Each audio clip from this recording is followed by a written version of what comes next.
Sir bhaji గారు ఒకటి బేసిక్గా సార్ ఒక ముఖ్యమంత్రి గారికేమో తమ్ముడు, ఒక ముఖ్యమంత్రి గారికేమో బాబాయ్, ఇంకో ముఖ్యమంత్రి గారి మీద ఆరోపణలు. సో ముగ్గురు ముఖ్యమంత్రులు ఇన్వాల్వ్ అయినట్లు లెక్క ఒక రకంగా. అంటే ఆయన వైఎస్ రాజశేఖర రెడ్డి గారికి సంబంధం లేదనుకోండి, నేను అనేది అంత కీలకమైన కేసు అని చెబుతున్నాను. నా ఉద్దేశం ఇక్కడ చంద్రబాబు నాయుడు కూడా సిఐ ఇచ్చిన నోటీసులు మర్డర్ గురించి కాదు కదా, అక్కడ సహకరించాడు సరిగ్గా తన విధి నిర్వహణ చేయలేదని చెప్పేసి ఆయన అన్నారని చెప్పేసి నోటీసులు పంపించాడు. అంతే తప్ప అప్పుడు రెండో రోజు ఆయన చేతులు గొడ్డలు పెట్టి ఆయన చేయించాడు అనేటటువంటి ఆరోపణ కాదు ఈ సిఐ చేస్తున్నది. ఇది ఆయన యొక్క విద్యుక్త ధర్మాన్ని సరిగ్గా నిర్వర్తించలేదని ఆయన కాండక్ట్గా మచ్చ వచ్చేటట్టుగా భావించి ఆయన నోటీసులు పంపాడు. That is the clarification. And Baji గారు సార్, ఇప్పుడు బేసిక్గా ఎవరికైనా డౌట్ వచ్చేది ఏంటంటే, మనం దీని వరకే తీసుకుందాం. వివేకానంద రెడ్డి గారి మర్డర్ విషయం అనేక సందర్భాల్లో చర్చించా, అందరికీ తెలుస్తుంది. ఇక్కడ ఈ పర్టికులర్ బెదిరింపు వ్యవహారంకి వచ్చినప్పుడు అసలు ఎందుకు అవకాశం కల్పించారు? ఆయన ఒక డాక్టరు, ప్రైవేట్ డాక్టరు, మీరైనా చెప్పొచ్చు ఆయనకి ఏమైనా స్పెషాలిటీ ఉందా, స్పెషలిస్ట్ డాక్టరా, లేదంటే జనరల్ ఫిజిషియనా? అసలు ఒక గవర్నమెంట్ డాక్టరు, గవర్నమెంట్కి సంబంధించినటువంటి ఇన్స్టిట్యూషన్ కాకుండా ప్రైవేట్ డాక్టర్ని ఏ రకంగా మెడికల్ క్యాంప్ అని చెప్పేసి అలౌ చేయించడానికి జైల్ మాన్యువల్స్ ఒప్పుకుంటాయా? ఒకవేళ లోపలికి వెళ్తే ఆ పని చేసుకోవాలి కానీ బ్యారక్ల్లోకి అలౌ చేయొచ్చా? అలౌ చేసినందుకు బాధ్యత వహించాల్సింది వాళ్ళు కాబట్టి అప్పుడు ఎవరైతే అధికారులుగా ఉన్నారో వాళ్ళని కదా ఇప్పుడు కూటమి ప్రభుత్వం డైరెక్ట్గా ఇది పిన్ పాయింట్ చేయాల్సింది. రూల్ వైలేషన్ ఏమైనా జరిగిందా, అసలు ఏం జరిగింది అనేది అక్కడి నుంచి కదా లాగాల్సింది అసలు. అలాగే సీసీటీవీ ఫుటేజ్ ఉంటుంది కదా జైల్స్ మొత్తం కంప్లీట్గా మానిటరింగ్. మరి దస్తగిరి బ్యారక్కి సంబంధించినటువంటి ఆ ఫుటేజ్ను బయట పెడితే ఈజీగా తెలిసిపోతుంది కదా. క్యాంప్ అంటేనేమో అందరూ ఉంటారు సమూహం, బ్యారక్లో స్పెసిఫిక్గా ఎలా అలౌ చేస్తారు, ఎలా వెళ్తే బయటికి తిరిగంతసేపు. సురేష్ గారు, ముందుగా మీకు మన 24x7 ప్రేక్షకులకి అట్లాగే ప్యానల్ మిత్రులందరికీ కూడా శుభ సాయంత్రం అండి. ఇప్పుడు యాక్చువల్గా ఈ సంఘటన జరిగింది 2023 సంవత్సరం నవంబర్ 28వ తేదీన. అప్పట్లో ఉన్నది వైసీపీ ప్రభుత్వం. యాక్చువల్గా జైల్ రూల్స్ ప్రకారంగా ఒక రిమాండ్ ఖైదీలు కానివ్వండి, రెగ్యులర్ ఖైదీలు కానివ్వండి, జైల్లో ఉన్నప్పుడు రెగ్యులర్గా విజిట్ చేయడానికి డాక్టర్స్ వాళ్ళ హెల్త్ చెకప్స్ కోసం, లేకపోతే ఎవరన్నా అనారోగ్యంతో ఉన్నప్పుడు ఖైదీలు వాళ్ళకి ట్రీట్మెంట్స్ కోసం వాళ్ళకి రెగ్యులర్గా ఉండే డాక్టర్స్ ఉంటారండి. రెగ్యులర్గా విజిట్ చేసే డాక్టర్స్ ఉంటారు. ఈ చైతన్య రెడ్డి అనే వ్యక్తి మరి స్వతహాగా ఏంటంటే శివశంకర్ రెడ్డి అనే ఒక రెండవ ముద్దాయి, మరో ముద్దాయి యొక్క కొడుకు.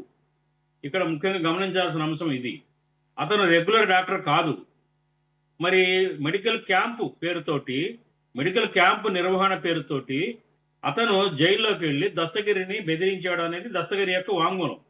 ఇక్కడ క్లారిటీగా అర్థమవుతుంది ఏంటంటే, మెడికల్ క్యాంప్ అన్నది ఒక వంకతోటి, మెడికల్ క్యాంప్ అనే ఒక మిషన్ తోటి దస్తగిరితోటి డిస్కషన్ చేయడం కోసం, నెగోషియేషన్ చేయడం కోసం మాత్రమే చైతన్య రెడ్డి అనే డాక్టరు, ఒక జనరల్ ఫిజిషియన్ వెళ్ళాడు. ఆ జనరల్ ఫిజిషియన్ చాలా మంది ఉంటారు, ఇతనే వెళ్ళక్కర్లా. ఇతనే పర్టికులర్గా ఎందుకు వెళ్ళాడు, ఇతనే వెళ్ళి అక్కడ అతనితో ఎందుకు సంభాషించాల్సి వచ్చింది అనేది చాలా ముఖ్యమైన అంశము. అందులో ఏంటంటే, అప్పుడున్న ప్రభుత్వం వైసీపీ ప్రభుత్వం ఈ కేసులో మరి చనిపోయింది వైసీపీ అధినేత అప్పటి ముఖ్యమంత్రి బాబాయి కాబట్టి అందులో ఎవరైతే దోషిగా నిర్ధారించింది అవినాష్ రెడ్డి, ఎవరైతే ముఖ్యమంత్రిగా ఉన్నారో ఆయన స్వయం తమ్ముడు.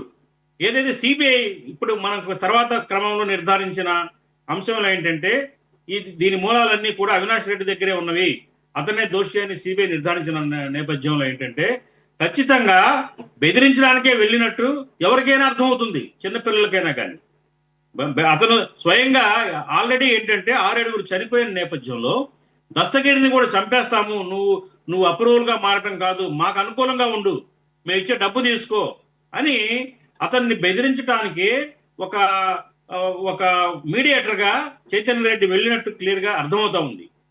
యాక్చువల్గా ఇక్కడ 2-3 డీవియేషన్స్ ఉన్నాయండి. ఒకటి, మెడికల్ క్యాంప్ పేరుతోటి ముద్దాయితో కనెక్షన్ ఉన్న వ్యక్తి మరో ముద్దాయిని కలవటానికి వెళ్ళటం అనే దాన్ని ఎలా పోలీసులు జైలు అధికారులు ఎలా పర్మిషన్ ఇచ్చారు?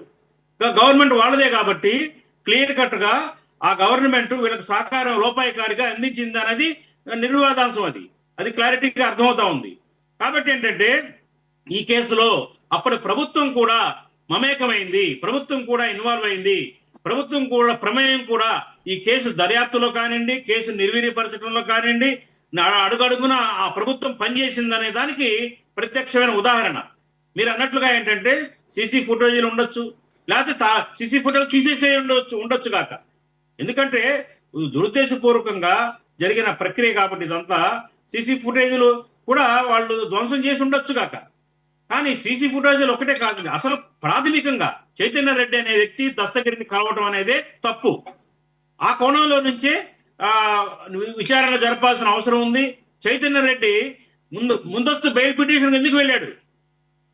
అతను ఏ పాపం ఎరగకపోతే, ఏ తప్పు లేకపోతే హైకోర్టులో యాంటిసిపేటరీ బెయిల్ కోసం ఎందుకు వెళ్ళాడు? హైకోర్టులో బెయిల్ ఎందుకు తెచ్చుకున్నాడు? కాబట్టి ఇవన్నీ కూడా ఒకదానికొకటి లింక్ ఉన్న అంశాలు. ఖచ్చితంగా ఈ కేసులో చైతన్య రెడ్డి వరకే కనుక మనం పరిమితం అయితే, దస్తగిరి వరకే పరిమితం అయితే కనుక, దస్తగిరి అప్రూవల్ గా మారితే అతన్ని కూడా చంపటమో లేకపోతే లొంగ తీసుకోవటమో అనే ఒక కారణంతో చైతన్య రెడ్డి అనే డాక్టర్ వేషధారణలో వెళ్ళి అతన్ని మరి బెదిరించడం జరిగిందనేది ఇక్కడ క్లియర్ కట్ గా అర్థమవుతున్న సత్యం. పోతే ప్రభుత్వం మళ్ళీ దీని మీద ఒక కమిటీని వేసింది. ఆ కమిటీ ఏం చేస్తుంది? ఏమి విచారణ జరిపింది? ఎవరెవరిని విచారణ జరిపింది? మీరు అన్నట్టుగా సీసీ ఫుటేజ్ యొక్క గురించి ఆరా తీసిందా లేదా, సీసీ ఫుటేజ్ ఉన్నాయా లేవా, ఇవన్నీ కూడా బహిర్గతపరచాల్సిన అవసరం ఉంది.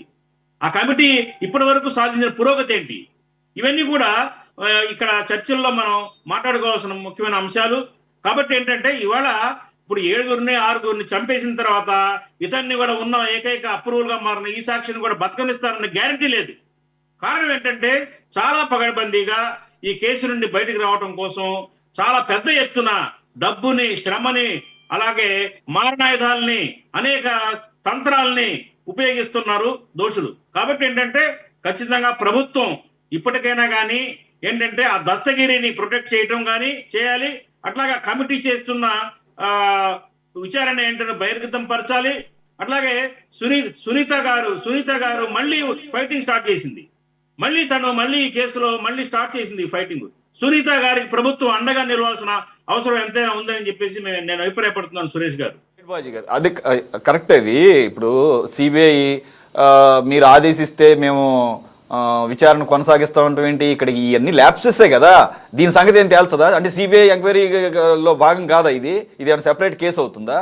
ఆయనకి సంబంధించినటువంటి వ్యవహారమే కదా. ఆయనకి సంబంధించినటువంటి మర్డర్ కేసులో ప్రత్యక్షంగా పాల్గొన్నటువంటి వ్యక్తి, అప్రూవర్గా మారిన వ్యక్తికి ధమ్కి ఇవ్వడానికి వెళ్ళారనేది ఆరోపణ కదా. సిబిఐ ఏం తేల్చింది? సిబిఐ ఏం ఇవన్నీ తేల్చకుండా అందు గురించి అని అనుకుంటా పాపం సునీత గారు ఆవిడ ఇంకా దీంట్లో చాలా చేయాల్సింది ఉందని చెప్పేసి ఇంత ఓపెన్గా కనపడుతుంటే చేయాల్సింది మేము చేయగలిగినంత చేసేసాం. సుప్రీంకోర్టు వారు మీరు కనుక చెప్తే మేము ఇలా చేతులు కట్టుకొని అది కూడా ఇంత టైం తీసుకొని మీరు చెప్తే మళ్ళీ మేము కంటిన్యూ చేస్తాము. ఏంది ఇది అసలు? ఏమన్నా అర్థం పర్థం ఉందా? మళ్ళీ CBI, central bureau of investigation, the top investigation agency of India. ఎందుకు?